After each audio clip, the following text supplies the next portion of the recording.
क्या अपनी मांगों को लेकर स्वास्थ्य सेवा को बाधित किया जाना चाहिए? क्या किसी की जान की कीमत आपकी मांग से कम है? देखिए ये रिपोर्ट। अपनी मांगों को लेकर देश भर के चिकित्सकों ने 5 घंटे का पेन डाउन स्ट्राइक किया। धनबाद में भी आईएमए के आह्वान पर डॉक्टर्स ने 5 घंटे तक ओपीडी सेवा बंद कर दी।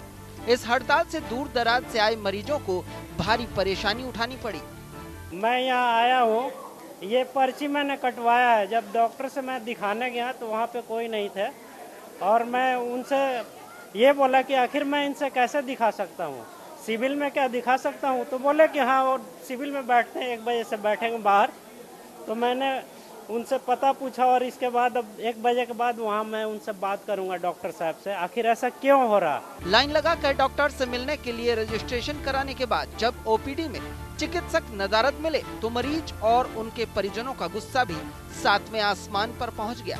उधर आईएमए सदस्य डॉक्टर लीना सिंह ने कहा कि चिकित्सकों की मांगों पर सरकार को गंभीरता दिखानी चाहिए। पूरे भारत में पेन डाउन स्ट्राइक है चिकित्सकों की और यहाँ पर धनबाद में 9 बजे से 2 बजे तक हम लोग आह्वान किए हैं। हमारे सेक्रेटरी प्रेसिडेंट दोनों ही दिल्ली गए हुए हैं क्योंकि चलो दिल्ली का एक कार्यक्रम था हमारा और मोदी जी को दिखाना था कि हम सारे डॉक्टर एकजुट हैं और वहाँ बहुत ज़बरदस्त हुआ है, सारे लोग पहुँचे हैं वहाँ। और यहाँ धनबाद में ओपीडी में पेन डाउन स्ट्राइक हम लोग किए हैं और हम लोग चाहते हैं कि सरकार हमारी मांगे सुने। बहरहाल आए दिन डॉक्टर्स पर हमले होते हैं। सरकारी चिकित्सक दबाव में काम कर रहे हैं। निजी नर्सिंग होम खोलने पर भी सरकार ने कई जटिल नियम लागू कर दिए हैं। तमाम परेशानियां, लेकिन मरीजों से बदला लेना कितना जायज है? धनबाद से राजकुमार जायसवाल की रिपोर्ट, न्यूज इंडिया।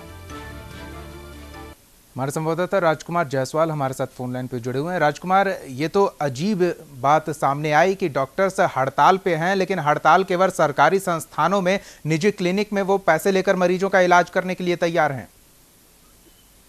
बिल्कुल दीपक, सच्चाई यही है। हालांकि इनकी जो डिमांड थी वो चिकित्सकों पर हमले बंद करने के अलावा पूरे देश भर में मेडिकल प्रोटेक्शन हेल्थ ये जो एक्ट है उसको लागू करने की मांग थी इनकी। साथ ही चिकित्सकों की जो सुरक्षा के साथ साथ कई अन्य मांगे हैं जिनको लेकर इनका ये आंदोलन है, प्रदेशव्यापी आंदोलन है। और सबसे अहम बात की आंदोलन से पहले यही कहा गया था कि निजी अस्पताल में भी डॉक्टर चिकित्सकों जो है मरीजों का इलाज नहीं करेंगे, लेकिन ऐसा देखने को नहीं मिला।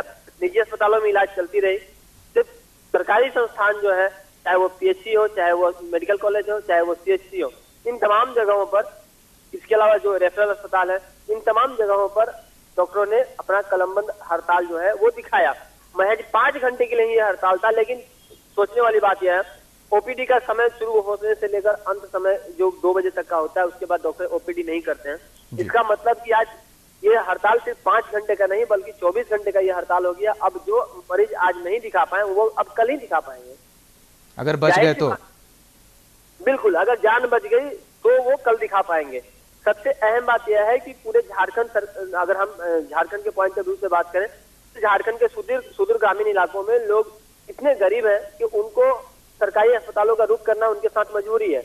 वो डॉक्टरों को 500 और 1000 रुपए का फीस लेकर के निजी अस्पतालों में दिखाने में असमर्थ है, तभी वो सरकारी अस्पतालों का रुख करते हैं। उसके बावजूद सिर्फ डॉक्टर तो वहाँ देख लेते हैं, नहीं उनको सही तरीके से उनकी जो डॉक्टर के पास स्टेथोस्कोप होता है वो भी कई मरीजों को नहीं लगाया जाता है, सिर्फ नाम मात्र का गर्दन में लटकाए हुए रहते हैं। कई दफा डॉक्टर ने मरीज से पूछा कि क्या परेशानी है, दवाइयां लिख दी, इतने पर भी मरीज संतुष्ट है। उसके बावजूद ये भी नहीं कर पाए ये और पेन डाउन स्ट्राइक कर डाला। पूरे देश में लड़ाई सरकार से, समस्या सरकार से और परेशान गरीब लोगों को किया जा रहा है चिकित्सकों द्वारा। धन्यवाद राजकुमार जायसवाल इन तमाम जानकारियों के लिए। गरीब के साथ अन्याय इस वजह से क्योंकि डॉक्टर सरकारी अस्पतालों में इलाज नहीं कर रहे हैं, लेकिन अपने क्लिनिक पर फीस लेकर वही हड़ताल की अवधि के दौरान वो इलाज करते जरूर मिल जाएंगे।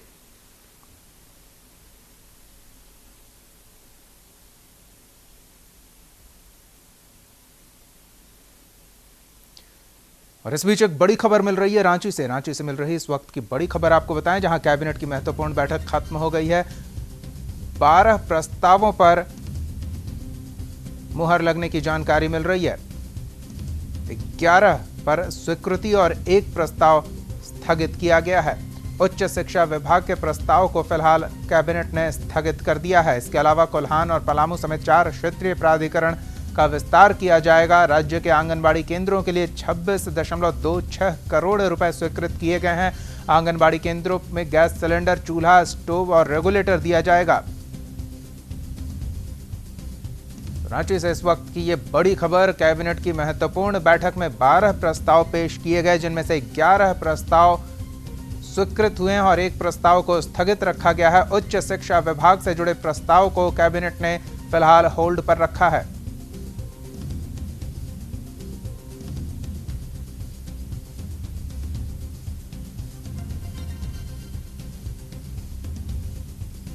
रांची से इस वक्त की ये बड़ी खबर।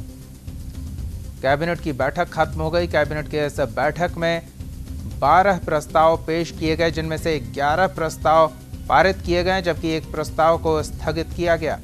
उच्च शिक्षा विभाग से जुड़े प्रस्ताव को फिलहाल स्थगित रखा है कैबिनेट ने, जबकि 11 प्रस्ताव, जिनमें से मुख्य तौर पर कोल्हान और पलामू समेत 4 क्षेत्रीय प्राधिकरण के विस्तार से संबंधित राज्य के आंगनबाड़ी केंद्रों के लिए 26.26 करोड़ रुपए की स्वीकृति से संबंधित आंगनबाड़ी केंद्रों पर गैस सिलेंडर, चूल्हा, स्टोव और रेगुलेटर दिए जाने संबंधी प्रस्ताव को कैबिनेट ने मंजूरी दे दी है।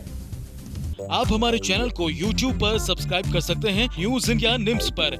इसके अलावा आप ट्विटर पर भी हमें न्यूज इंडिया 17 पर फॉलो कर सकते हैं। फेसबुक पर आप newsindia.nimsUnai पर हमें लाइक कर सकते हैं।